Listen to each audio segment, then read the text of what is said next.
Psychology പറയുന്ന ഓരോ ഘട്ടത്തിലും ഓരോ വ്യക്തിക്കും കിട്ടേണ്ട ചില ഘടകങ്ങളുണ്ട്. ഒരു ഘട്ടത്തിൽ അത് അംഗീകാരമാണ്, ഒരു ഘട്ടത്തിൽ ലാളനയാണ്, ഒരു ഘട്ടത്തിലത് സ്നേഹമാണ്, ഒരു ഘട്ടത്തിൽ ലാംഗ്വേജ് ഡെവലപ്മെൻറ്റ്, കോഗ്നിറ്റീവ് ഡെവലപ്മെൻറ്റ്, അങ്ങനത്തെയുള്ള ലേണിംഗ്, അതുപോലുള്ള ഘടകങ്ങളാണ്.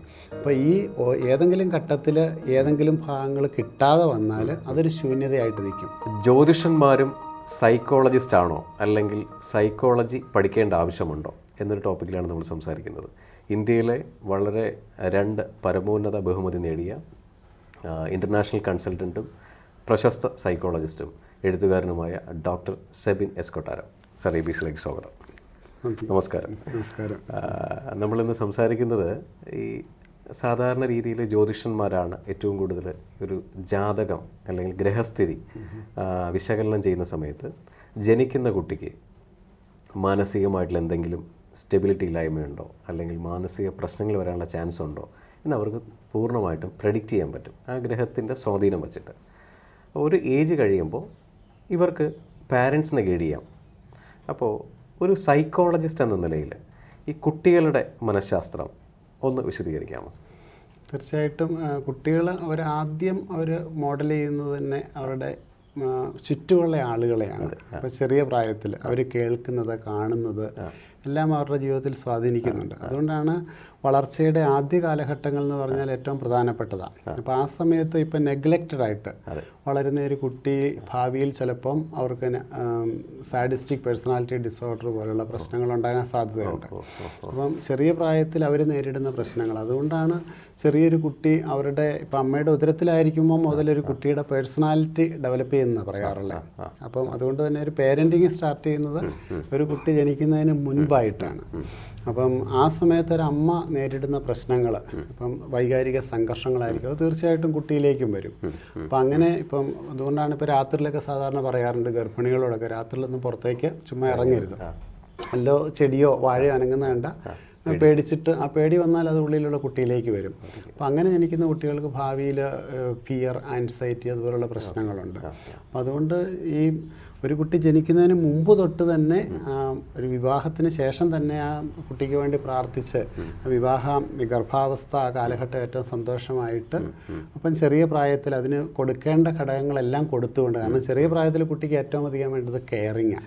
അപ്പോൾ ആ സ്പർശനത്തിലൂടെ ഒരു കെയറിങ് ഉണ്ട്, അതുപോലെ വാക്കുകളിലൂടെ ഉണ്ട്, നോട്ടത്തിലൂടെ ഉണ്ട്.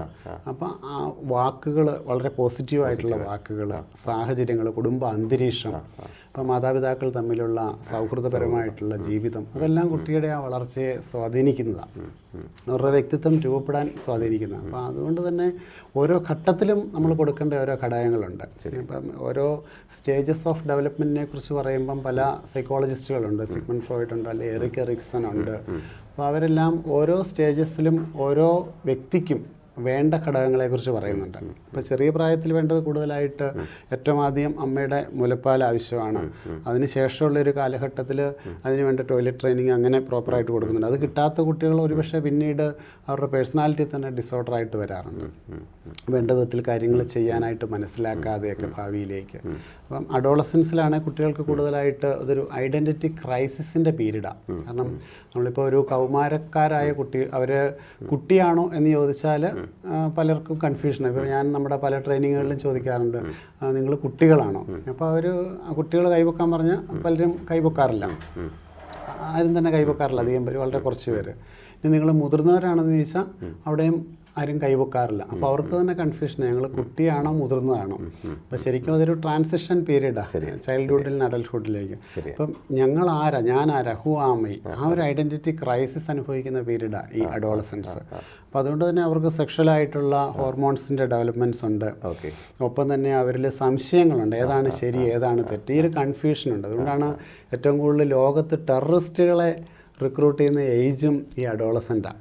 ആണല്ലേ? അപ്പോൾ എങ്ങനെ വേണമെങ്കിലും അവരെ മോൾഡ് ചെയ്യാൻ പറ്റും, കൺവിൻസിങ് ആയിട്ട്, ലോജിക്കലായിട്ട് അവരിലേക്ക് ആശയങ്ങൾ കടത്തിവിട്ട് കഴിഞ്ഞാൽ അതിനനുസരിച്ച് അവർ പോകും, അതിൻ്റെ കൂടെ ഡ്രഗ്സും കൂടെ. അപ്പോൾ അതുകൊണ്ട് ഏറ്റവും കൂടുതൽ ഫോർമേഷനിൽ ഏറ്റവും ഇമ്പോർട്ടൻ്റ് ആയിട്ടുള്ള മറ്റു കാലഘട്ടങ്ങളെല്ലാം വേണ്ടപ്പെട്ടതാണ്, പക്ഷേ ഏറ്റവും ഇമ്പോർട്ടൻ്റ് ആയിട്ടുള്ള ശ്രദ്ധിക്കേണ്ട ഒരു തൊട്ടാൽ പൊട്ടുന്ന പ്രായം എന്നൊക്കെ പറയുന്ന പ്രായമാണ് അഡോളസൻസിലെ കൗമാരം, അല്ലെ ടീനേജ് എന്ന് പറയുന്നത്. കാരണം ആ സമയത്ത് ഇമോഷണൽ ഫ്ലക്ച്വേഷൻസ് ഏറ്റവും കൂടുതലാണ്.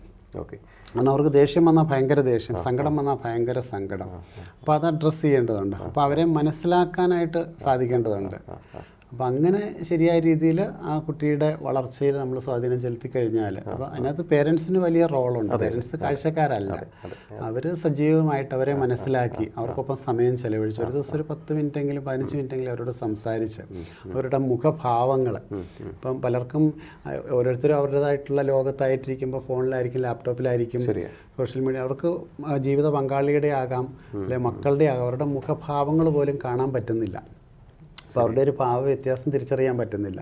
അപ്പോൾ അവരനുഭവിക്കുന്ന ഒരു ആന്തരിക സംഘർഷമായിരിക്കാം. അല്ലെങ്കിൽ ഒരു കാര്യം പറയാൻ വരുമ്പം മറ്റുള്ളവർ വേറെ തിരക്കിലാണെങ്കിൽ അവർക്ക് പറയാനുള്ള സാഹചര്യമില്ല, അപ്പോൾ അവർ മാറിപ്പോകും. അപ്പോൾ ഈ എല്ലാ ഘട്ടത്തിലും ഒരു ഡയറക്റ്റ് ആയിട്ടുള്ള കോൺസ്റ്റൻ്റ് ആയിട്ടുള്ളൊരു റിലേഷൻഷിപ്പ് ആവശ്യമാണ്.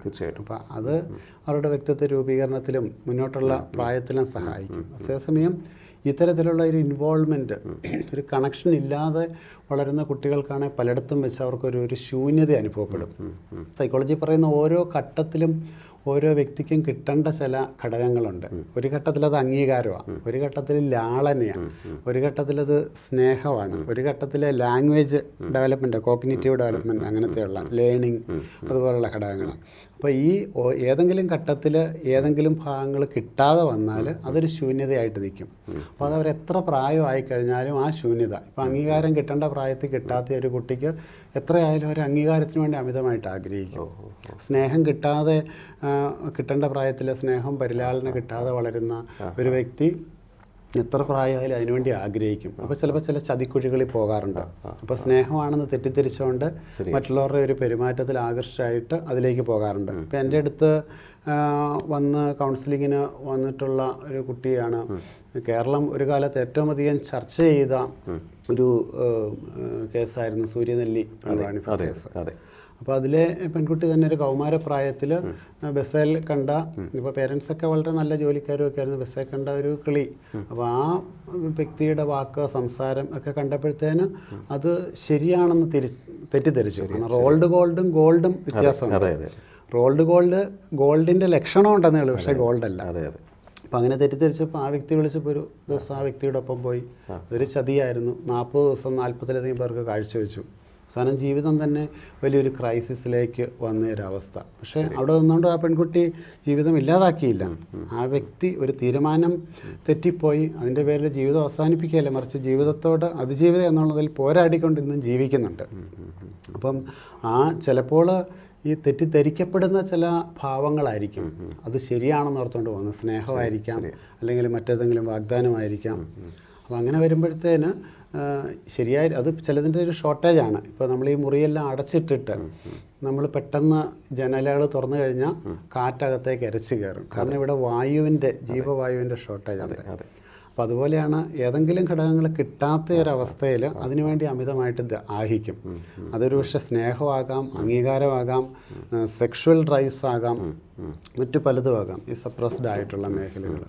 അപ്പോൾ അത് നമ്മൾ ശരിയായ രീതിയിൽ ഒരു ഫോർമേഷനിലൂടെ, അതുകൊണ്ടാണ് ഓരോ ഘട്ടത്തിലും അത് ഈ അഡോളസൻ്റ് ഏജ് ഉണ്ട്, അത് കഴിഞ്ഞ് യങ് അഡൽട്ട്ഹുഡ് ഉണ്ട്, ഓൾഡ് അഡൽട്ട്ഹുഡ് ഉണ്ട്, അത് കഴിഞ്ഞ് പോസ്റ്റ് റിട്ടയർമെൻറ്റ് പീരീഡ് ഉണ്ട്. എല്ലാ പീരീഡിലും ഇത് ആവശ്യമാണ്. അത് കിട്ടാതെ വരുമ്പോൾ ഇനിയിപ്പോൾ റിട്ടയർമെൻറ്റിന് ശേഷമുള്ള പീരീഡിലാണെങ്കിൽ ആളുകൾക്കത് ഏകാന്തതയായിരിക്കും.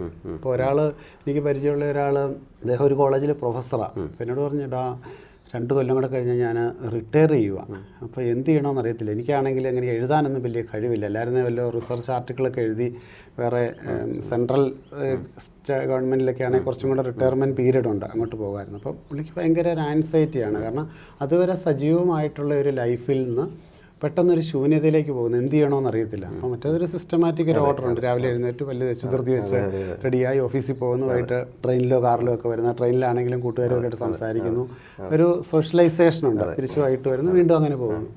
പെട്ടെന്നൊരു ശൂന്യതയാണ്. അപ്പോൾ ആ ഘട്ടത്തിൽ ആ ശൂന്യത അംഗീകരിക്കാൻ പറ്റുന്നില്ല, വലിയൊരു ഏകാന്തത. അതുകൊണ്ടാണ് ചില സെലിബ്രിറ്റീസ് പോലും, ഒരിക്കലും ഒരു സെലിബ്രിറ്റി ആക്ട്രസ് ആത്മഹത്യ ചെയ്തപ്പം അവർ പറഞ്ഞ വാക്ക്, ഈ ഏകാന്തത എനിക്ക് സഹിക്കാൻ പറ്റുന്നില്ല. പുറമെ നോക്കുമ്പം ഒരു കാലഘട്ടത്തിൽ വളരെ ആക്റ്റീവായിരുന്നു, സിനിമയിൽ ആക്റ്റീവായിരുന്നു, പുറത്ത് ചെല്ലുമ്പോൾ ഫാൻസ് ഉണ്ട്, അവരുടെ എല്ലാം സാന്നിധ്യമുണ്ട്. പക്ഷേ പിന്നീട് സിനിമകൾ കുറഞ്ഞു, അവസരങ്ങൾ കുറഞ്ഞു.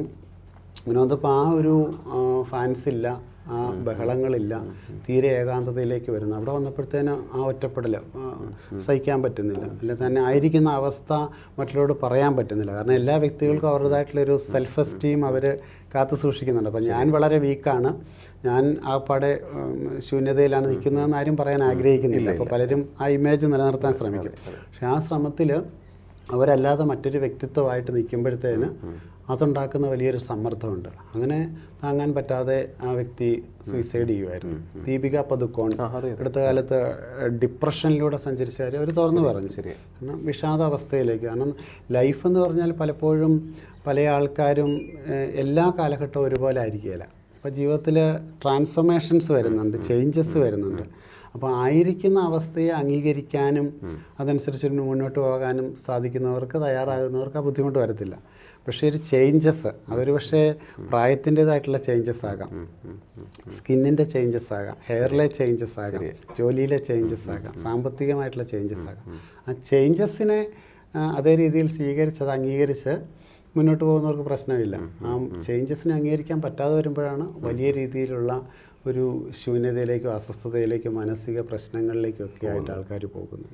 ജ്യോതിഷമോ വാസ്തുവോ പൂജയോ നിങ്ങൾക്ക് ആവശ്യമുണ്ടോ? താഴെ കാണുന്ന നമ്പറിൽ വാട്സപ്പ് ചെയ്യൂ. നിങ്ങൾ ചെയ്യേണ്ടത് ഇത്രമാത്രം: താഴെ കാണുന്ന നമ്പർ നിങ്ങളുടെ മൊബൈലിൽ സേവ് ചെയ്യൂ. അതിനുശേഷം ഞങ്ങളുടെ നമ്പറിലേക്ക് വാട്സപ്പിലേക്ക് ഹായ് അയയ്ക്കൂ. ജ്യോതിഷ സംബന്ധമായ എല്ലാ ആവശ്യങ്ങൾക്കും ABC മലയാളം നിങ്ങളോടൊപ്പമുണ്ട്. ജ്യോതിഷവുമായി ബന്ധപ്പെട്ട എല്ലാ വിശേഷങ്ങളും നിങ്ങളിലേക്കെത്താൻ ABC ജ്യോതിഷം സബ്സ്ക്രൈബ് ചെയ്യുക.